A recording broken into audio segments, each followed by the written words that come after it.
Alright, senior yabon komona abo no.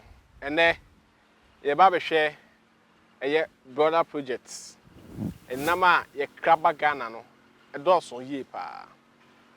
Ye be se ye ne owura reko. Edi nkomo. Ye hwe se sabre ya watime kukuru enema ya wo hwe no previously no. Last week, last 2 weeks in then. Kwambe so no offer aboa ama Ghana enkukwa ye kraba no so akofom. Open yesama wakwa ba bi. Yeah. Ya da se pa se mama ya kwanya sonko na ye no wadi nkomo phase 1, phase 2 and then phase 3 and that's episode 3. Ye be say ye hwe. Kwambe so na obetimi aboa ama Ghana enkukwa ye kra about 95% every amanone. Over Netherlands the kan US in the torso. Na ba Poland, Brazil, and then Belgium, then the cake. What's the Jinaye, our person of bois. Percentage bank, and what you do so. Now, yeah, me a copy bread bank. May I say me? Yeah, right now, no, you're missing is as we can't anymore, no. You per se the producer of quality livestock meat. And obviously, broiler meat, chicken meat is one of them. Currently, see here, on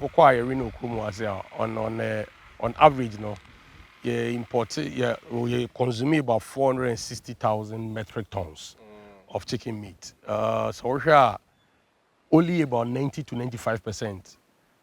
Sorry, only 5% to 10%. And you know, we key producers na Dako Farms, Boris B, and Rockland, as you support it. 95% no, you import it. It's not sustainable. Until the DSC and so many board of directors transfer, you decided say we go into broiler production. Now broiler production now you're going to know. You per se started with 30,000 bed capacity production. 30,000. 30,000, yes. And now, yes, more. But yeah, I've been saying, baby. I just say, baby.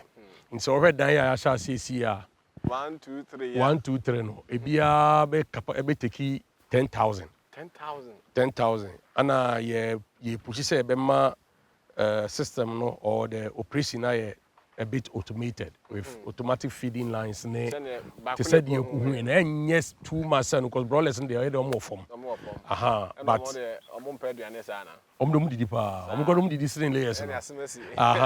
until say lines now a bit more soon a bit automated medication a bit automated now a timia reduce the cost of production.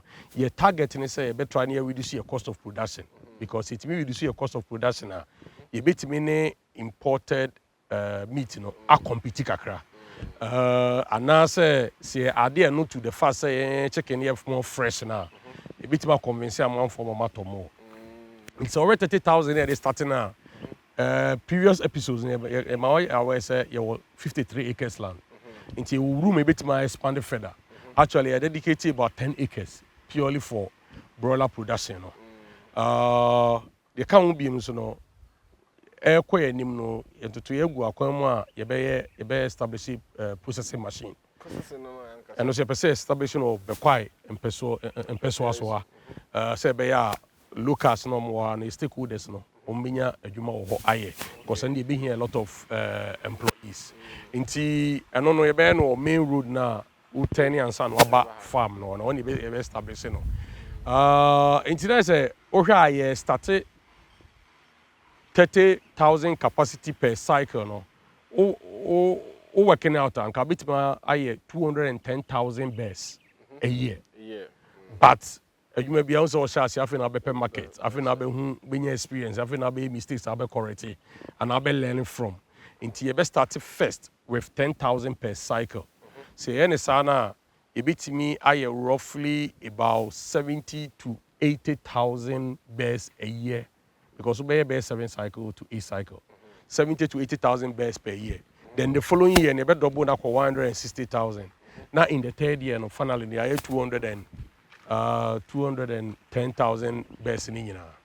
nti ɛde a yɛde asi ano sɛ yɛpɛ sɛ yɛyɛ no no yɛtiri mu deɛ baabi yɛpɛ sɛ maximum production yɛpɛ sɛ yɛyɛ no ɛbɛdi bɛyɛ 3 years ansa na yɛduro bɛyɛ 3 years all right yɛnkɔ yɛnim na yɛnkɔhwɛ yɛba yɛhu nneɛma bebree catfish tilapia moyɛ ha baabi yɛnkɔ adwumayɛfoɔ dɛ ɛpɛ sɛ yɛkɔ hɔ okay na atiefoɔ hwɛ okay in the next 3 years, your baba abenya akoko nama ya no Bekwai. Na ono be friend say. My wife's chicken. My wife chicken. Aye. My wife kitchen. And our chicken. Chicken. Oh. Didn't na man o 2 days kuko so ta wi na de be yenko ya ma o. It is my no. Ana yedin no say WAF WAF. It's my wife chicken. But it sounds like my wife's chicken. Oh, my wife. Oh, okay, I see. And see, I know the one I prepared wine, and I say, after na, a Bekwai ha, na mokuna maye, and I'm mukuna, and I'm the bread near Sia, baby. If you can near package, a bit into parts, maybe also any whole chicken near package.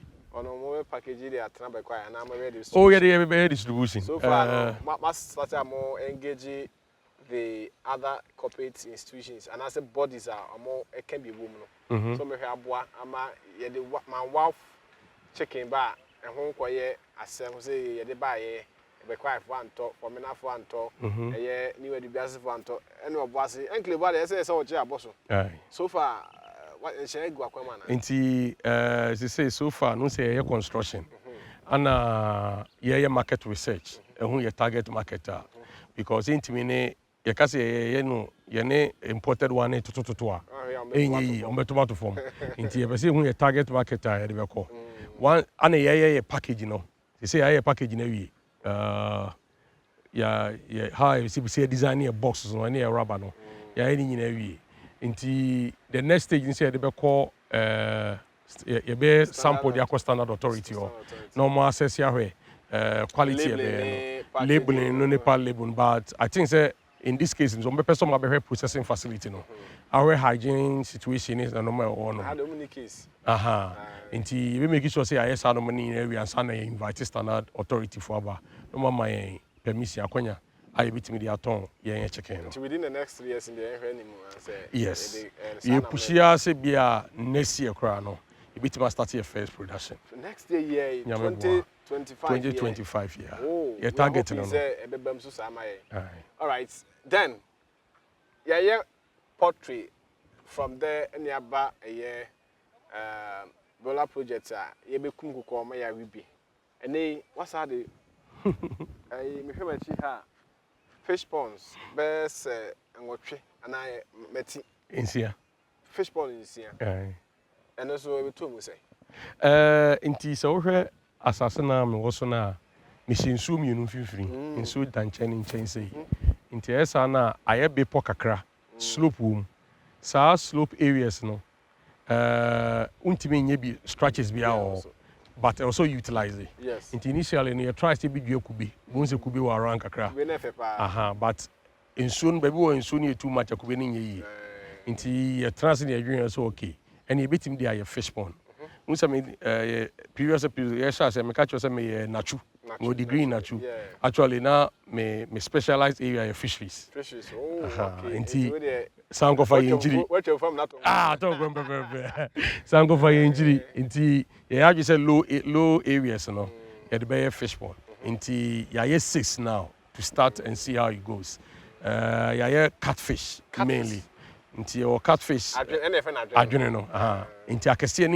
ni bia wo efa 4000 catfish nti we 4000 o we mu omudigu mu ni nyina ebi empra ana the way a ekoni bia next month cry be harvest ni aton mo beton 4000 ni nyina mo adam harvest mo fe na me fa de me de ana yewo tilapia aso aye yo mo on a small scale base a pilot basis and in total no yewo 4000 ya ready for market and yewo 4000 afi no ma ba mo di be 3 weeks nti the akai afi na ye afi ni wa ya ye man e treating you no ni a sha say the fish no agum nti process I start no okay nti we no say nyame yadum na fa de a ono so ba be kan akokọ na me ho ama eno so ba be ka ho un say farming no Said the Ghana system nicity no. Also would diversify produce ni kakra. Say be into the BC we ko fuma na we aso we mu kakra. So we nkomo aye di nyina na poultry need ma kwotene pa. But we no asase no space no wa meet me so a e de be na e support revenue. Nti e be kakra na e bi nya wafu my wife catfish. Sadi. Oh. Yeah. All right. Okay. So I have four near T4 am here e me ku adwuma so on television. Sene nkomo na ye de no. Ye san akọ onze onye adwumayefo e na ye adwuma. E pese ye hwe adwumayefo no sene no omo asetrem tie. Say bia me a me pese weekends me be adwuma me ba oje me a metime adaha bia na metime na me facility me ya na se me facility me.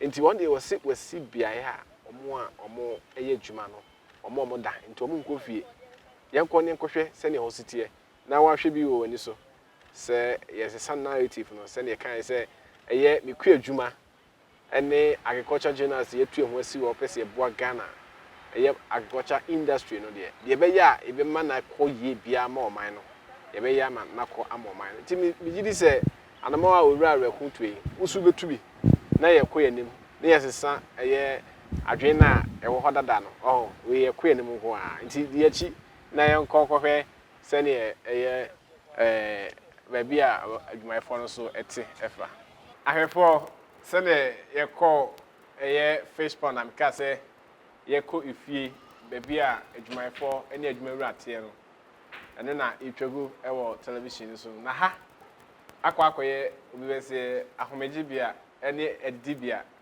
aha ene adwumayefo ene adwumawura omofa omo breakfast na omafa omo supper anase lunch na uwie o se adwumayefo ni bi jemachi no omo bo snooker we snooker we am director be obi ena me so me ne director e bo table tennis boss na e ba ni say na obi a wo ye nkokọ de o de table tennis snooker ena afi so wo sade efie mu a esi efom ho a we kumase kwa bi ni ho wo hwe environment ya mi hu kumase adwuma ko a wa bie adwuma a wo say o ma breakfast no ma lunch and supper na uwi a betimi abechi wani e den ti na ma wo yes adwuma we me nyame da se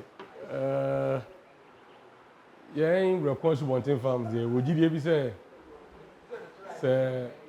nipa ne edomo ye adwuma se nipa no a omo ye adwuma no ahon kekan wo fom anase omo ho nto omo a adwumadie na wo ye na enkoso se omani kan adwuma nimu a omo fa adwuma ne so omo dia nti omo ya omo do mo she so hwe equipment say ato ade adwuma wo ya ne boarding pa nipa na reso nze nipa no ehomete anana ne nje na adwuma no ho a se ne equipment be sei ese so de ka na ba nti e fa no nyina de kwa adwunim ani decide say yes as much as say ye adwuma ye nkoko adwuma pe profit no I was say making sure say said the air your machines said the adwuma ye ya hwe nipa no so a omo ye adwuma ne yi yes sir the end the be ma adwuma na ye akoso nti ne decide say ye be spend iska aye commissary ye didi kama itimi ebo game because portrait adwuma yes oba no pa be ye adwuma sa adru numre samre e wumi ya ye adwuma yo say na no pa ya hwe afidi mu na wie ye twen so mbeto awie na ebo be 3 asha se yi kuso no nse nipa ne to no onye hwe a bibia no odba ginani nti na ye table tennis pool ye DSTV a saa time no bitima atena se no wa hwe football ana movie so person bo tennis a obobi person bo pool a obobi na ye kuso ni wi a ya ba be didi ni apongo fie esa da bia de kire nipa ne sori afim pa so ba dwuma de anko ka ne ba dwuma no mo so ni aka nti na no adwumayefo do se na wo ye wo adwumayefo se fa kitchen staff any security nyina bomu a ye wo adwumayefo 23 na wa 23 na mo na adwumayefo 23 na mo no dodo say na sabre omoda ha nti nipa 19 ana eda ha efie no ya orange a nipa 19 eda ho no 4 na aka no omu free ekromo ekro na wa na just about 500 meters away Nti 500 meters away no. Osoya no pa no anante aba opo ano anante ko. Omo kro mo pede saa. Omo akwa ne ka say enye ne saa. Nti omo da kum no mo ba. Ba 19 ni de omo da ha say. 19 ni na da ha. Bosome omo tua omo ka ana. Etua omo ka bosome.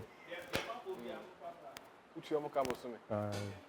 Ena omo da dan no so omo tua ka na. Dabi. Omo tua ka. Dabi. Denti na omo tua ka. Adwuma ne koso no. O se nipa no so abrabo koso. Nti se makofa obi so ometra at least free the nearest time but it was almost 1 kilometer. O se nipa no so be free a obekọ no na watini service bibi kakra ebebe ono so life akoso.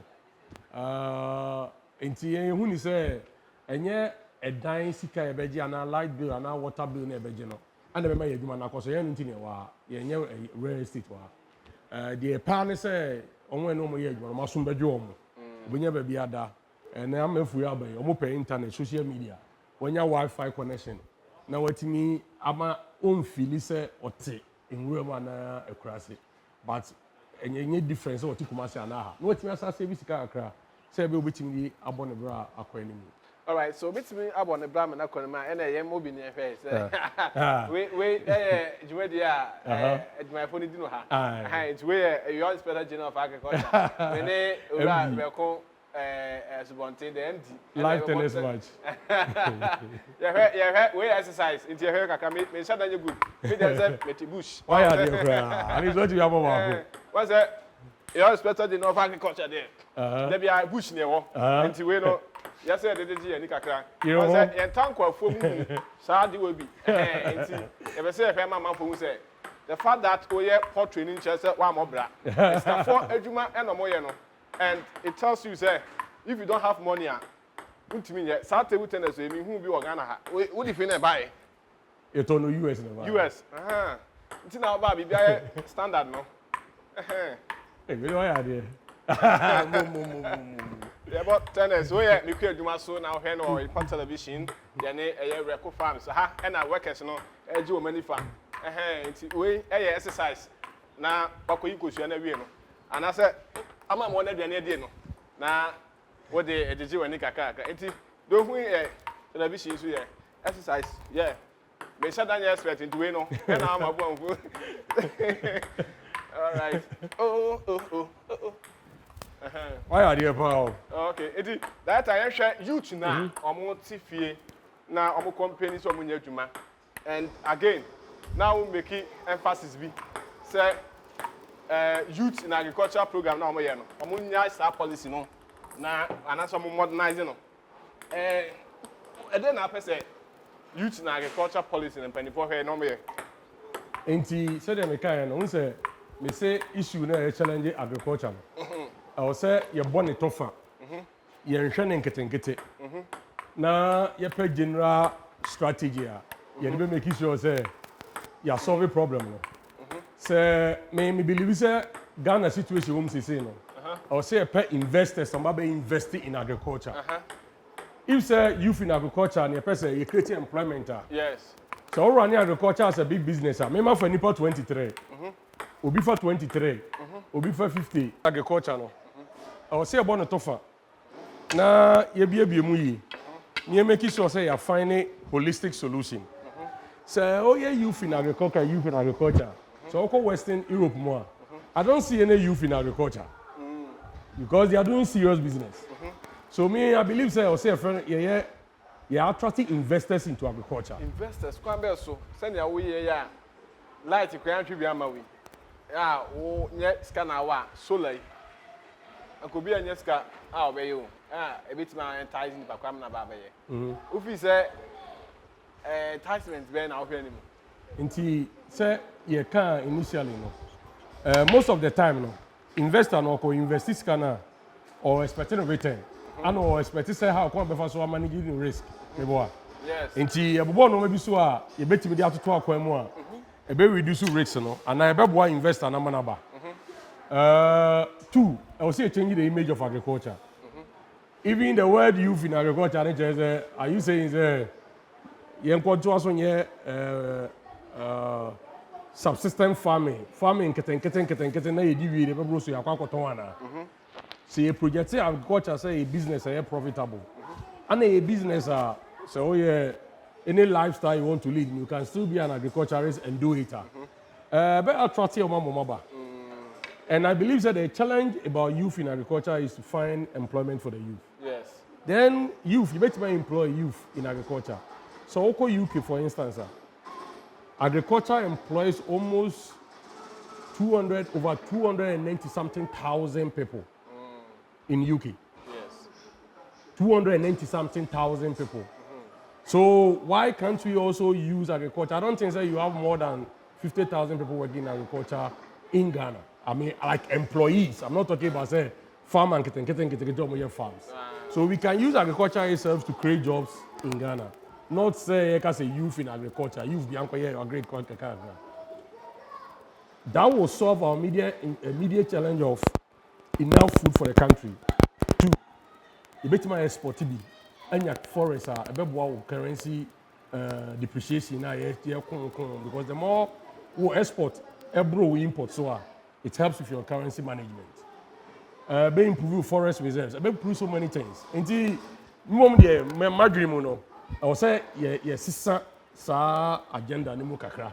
Yes, to what level? Nebeboa. At what level is saying? Yes, son could empempeso ben our friend Mr. Sanamenedu. Oh, my view is government can put a policy in place that best incentivize investors to come in. But which one is targeted towards investors? Oh, okay. That's the question. All policies need targeted towards subsistence farming, youth in agriculture, this. A dear policy, also mining industry, your policy attract foreign direct investment. Your policy attract even the pension funds in the country to go and invest. Why can't they go into poultry farming? Why? Why can't they invest in poultry farming and solve both the food crisis, make margins, and pay back to pensioners? Okay, okay. Uba poultry industry. Okay, I said what the municipal best farmer, overall, and what Aquaji national. Okwaji in a support Bain, and what Bain, and share Bain, and a ban on the wall, aye, Eboa, Amau, Jumedin, Akoso. And I say, the award in Mount and one. Oh, so far the media award no my cash award. Say 200,000 Ghana cedi. Which is 2 billion. 2 billion. 2 billion, then I think well, at least a boakakra. It will be answer. If you say 2 billion and 200,000 OCDs, no, enough for a bit to me. No. Based on the now can say my investments. A bit to me about my investments and I say investors on board. With this, do things a bit to me are motivating any prospective investor or person be investing. No. It won't. And I will even advise the government to use cash to attract people. I believe there are other policies which is not direct fiscal cash. I would remember I'll be putting in place. One more example: if you have an arrangement whereby one secure loans, and there are those products in the system, but the question is how accessible it is. Sometimes you don't even know they exist. But what did I say? What secure loans among farmers? What subsidize agricultural equipment? I know because I see me import a cage back 210,000 euros. Me do portamenty, I me almost 500,000 Ghana cedi as duty. 5 billion. Me not me catch it. The question is, how are you subsidizing? How are you helping me as an investor? Why don't you just write it up zero? That's possible. Oh, but you see, that's when you are doing policies, and so looking at your short-term, medium-term, and long-term goals. The thing is, now forest reserve and poultry meeting maybe more. What is the benefit? You have to weigh what is going in and what is coming out. I believe that there's more that they can do in the agricultural sector to attract investors to come in. Deciding to dish out money. It's not sustainable. And yes, sustainable. District municipal no send a modi jumafa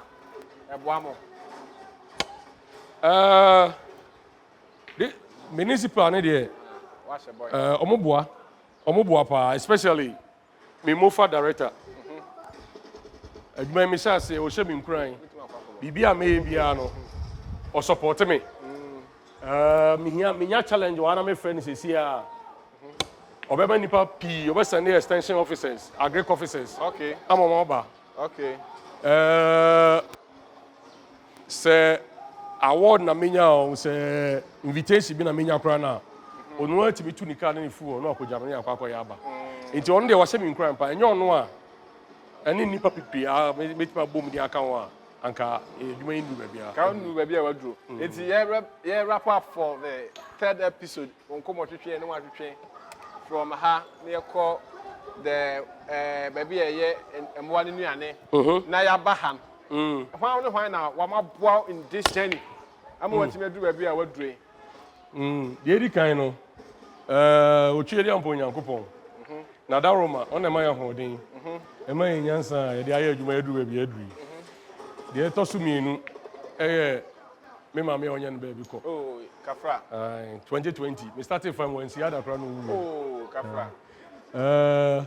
na futuo ni nkran sha ɔde maame mmerɛ aduru sɛ mu ɔden no deɛ na ɔka kyerɛ me sɛ asuo sɛ ɔde wakoma hyɛ mu a ɛbɛyɛ yie nti toa so deɛ ɛtɔ so bi me yere no me mma the first time me spending more time on farm a ɔmo hu me so me nsa bɛ mu baako nso munya onya abotre atena me ho a bisi ne enye easy eda na se de to so biom ye otumfo se tutu ote kokko so Good man. nana nyankwada otumfo o se tutu the second ni nyansa ni vision eno na ebi atene aduru ekuroma a ye se na se so ama ye ntanya ya tap into za nyansa no e de ye de yi enya no nko a ne nhyehyɛ pa a ɔwɔ asase sɛm ho ɛwɔ ɔman yi mu asanteman mu no ɛma yɛ nkuranhyɛ sɛ sɛ mede sika yɛ biribi wɔ asase no so a mentum wui at least sɛ ɛba deɛ a mewɔ ɔhene a ɔbɛgyina m'akyi a make sure sɛ me investment ɛntum da nti ɛboa paa ɛnyɛ no nko a ɔsa hyɛ yɛ nkura ɔfrɛ ɛtu yɛfo yɛkɔsra no a nkuranhyɛ sɛm a ɔka kyerɛ yɛn ɛne mpaeba a ɔbɔma yɛn nsa oguma nananom ɛta yɛ akyi no ɛno so aboa yɛ paa ama biribi akɔ so deɛ ɛtɔ so bi mu yɛ community ɔmo bɛn mu a yɛfrɛ ɔmo Kwamang wohwɛ construction yɛ wɔ nyinaa Kwamanfoɔ boys ana ɔmo so emu ma yɛ ɛnyɛ ɔmo a ka adwuma nkɛnyɛ yi sɛ memfa a wɔka bi mfiri baabi a Kwamanfoɔ boys nko Kwamang di kuro aso emu odi kuro no so ɔte Bekwai hene ɛna ase nti ɛkɔ a na ase no bi so ayɛ dɛn ato Bekwai hene ana deɛ twa to kora yɛ honorable Joe Wise ɔna yɛ MP wa MP no ntoto ya wato yi mpotamu no ɛno bi na aso yɛ so anya akora sɛ ɛkɔ nyina yɛ asphalt nti timi fa so de no ma no kokusua ne mɔbɔ wa akɔ akɔtɔn nti ɔmo nyina ɔmo anwuwa pa ɛne ɔmo afutuo a ɔmo de ata akyi na ama yɛ duru baabi ɛgyan but ɔmo ameda ɔmo ase paa nyɛ so ɔmo ameda ɔmo ase nyina ɔmo ɛyɛ workers am no ɔmo yɛ adwuma wa I will never change them for anyone. They are the best workers I have. My manager, my name started day one from 15,000 beds in Abyssinia. On Yam Hong Kong. On one ABB hour. Medium, me a strategist, me a visionary, me a businessman, or a technical person, or supporting my efforts. Emma BB Akoso. Timidam workers for you now, so I say. All right, yes, so yeah, that was a pa say and Wamaya Quenya. Na yɛtumi no watwe enkomo ɔte sɛ ɛwɔ me kua adwuma so wɔ yɛpɛ television sɛnea mo a mohwɛ no I hope sɛ mo betake inspiration e de afrim na mo so mo de tu anamon sɛnea wayɛ sɛ wo so wa wohwɛ me wo so yɛ bia na asomasi ana obente so yɛ bia na ne nyinaa no yɛboa ama yɛti di na adjonkolize ama yɛ nyinaa yɛ ho kyerɛ no ɛho atimi agyina ne nan so na ama yɛ so yɛ ama yɛ ho ahotɔsoɔ sampa yɛte ɔman a enigye wom ɔman a ɛyɛ ɔdɔ ɛne ntiase wom enti ha ɛne yɛde ɛnɛ nkɔmɔtwetwe no ebesi ɛwɔ yɛ me kua adwuma so yɛ television ɛyɛ owura yɛne ne bɔ nkɔmɔ yɛ Augustine Reko Asubonten wɔne ne managing director Emma ɛyɛ Reko Farms and I said Reko Asubonten Farms Limited ɛwɔ ɛyɛ Bekwai Kwamang Miss Ramidi, you may dear Chami, your Inspector General of Agriculture, Richmond, Frimpong, bit my tree and crack, and I say input Baba Suya Sena 0268 1920 0268 1920 na into an more near Sagana, Quanya Faso, a in Quia, and Semo. Yamenko Bibia, that's an research here.